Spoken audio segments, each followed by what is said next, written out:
The sun glinted off the cockpits of two U.S. Marine Corps H-1Z Viper attack helicopters as they carved through the humid air off the East Coast.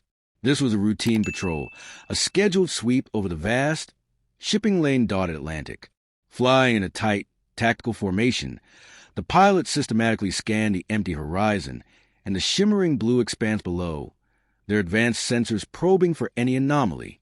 The rhythm was familiar, almost monotonous. The steady thrum of rotors, the calm chatter over the radio. It was just another day defending the nation's aerial frontier. But that routine shattered in an instant. A sharp warning tone echoed in both cockpits as their integrated radar systems painted a new, unexpected contact. It was a fast-moving, unidentified drone, its signature small and agile, and was on a direct vector, closing rapidly on a pocket of restricted military airspace used for sensitive naval exercises.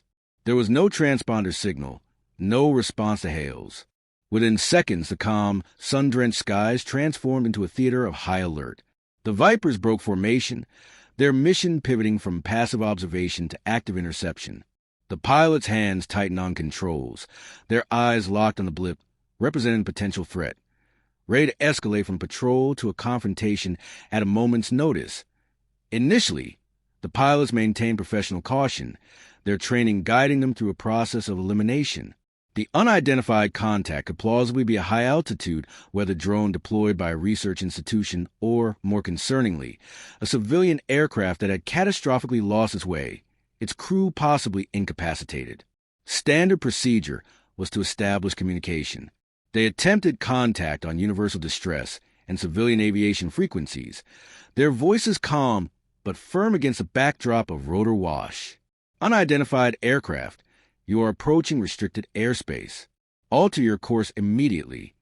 But as the object streaked closer, its flight profile shattered all benign explanations.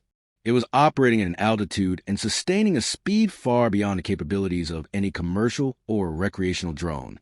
This was a sophisticated piece of machinery. When it ignored multiple, escalating warning calls on both civilian and encrypted military frequencies, its intent became ominously clear. This was no accident. The situation was relayed to command in real time. After a swift, tense assessment of the threat to national assets, the order crackled through their headsets. Engage and intercept. The directive was unambiguous, leaving no room for ambiguity. Weapons hot. You are cleared to neutralize the target if it penetrates the defensive perimeter and poses a threat. The Vipers, now hunter-killers, angled their noses toward the drone, ready to transform from sentinels into executioners. The lead pilot, call sign Raven 1, didn't hesitate. With a sharp, practiced command, he banked his H-1Z Viper, the agile attack helicopter slicing through the air to establish a dominant firing position. Below, the second helicopter, Raven 2, fell back to cover the flank, its sensor scanning for any other potential threats as the unidentified drone continued its relentless, unauthorized approach toward the heart of a restricted Navy training zone. Inside Raven 1's cockpit, the world narrowed to the heads-up display. The targeting reticle danced around the fast-moving drone before solidifying with sharp, insistent tone. Tone. Good lock. The co-pilot/gunner confirmed, his voice tight.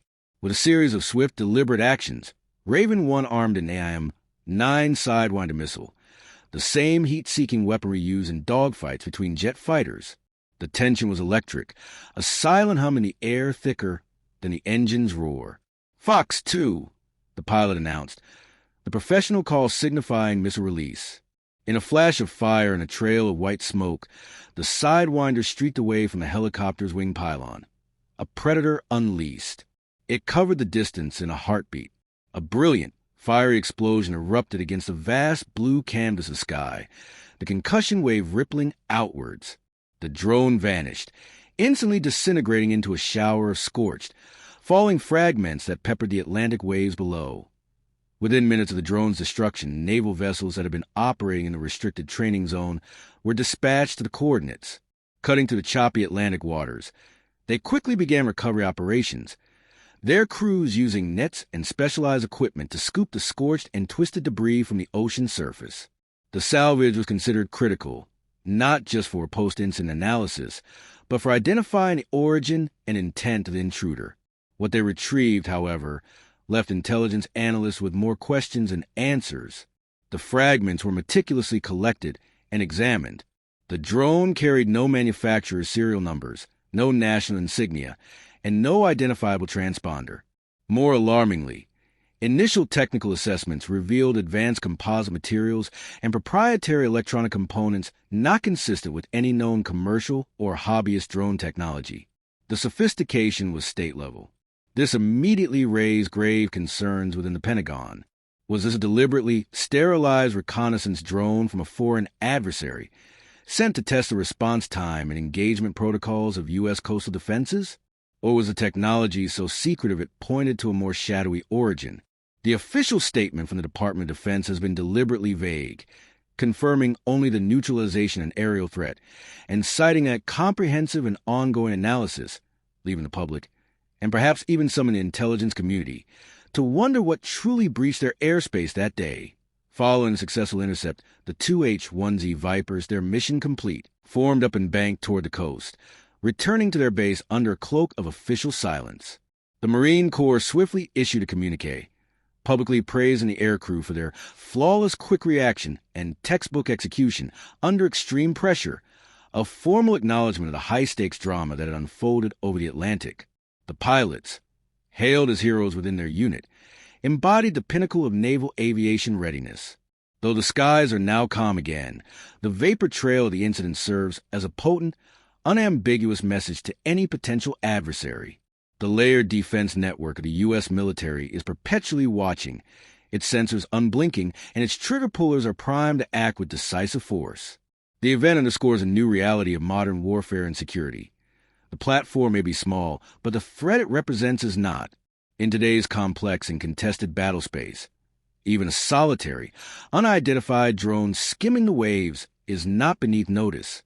It can, and in this case did, spark an immediate and overwhelming response, proving that the guardians of the nation's airspace will not hesitate to defend it, no matter the size or nature of the intrusion.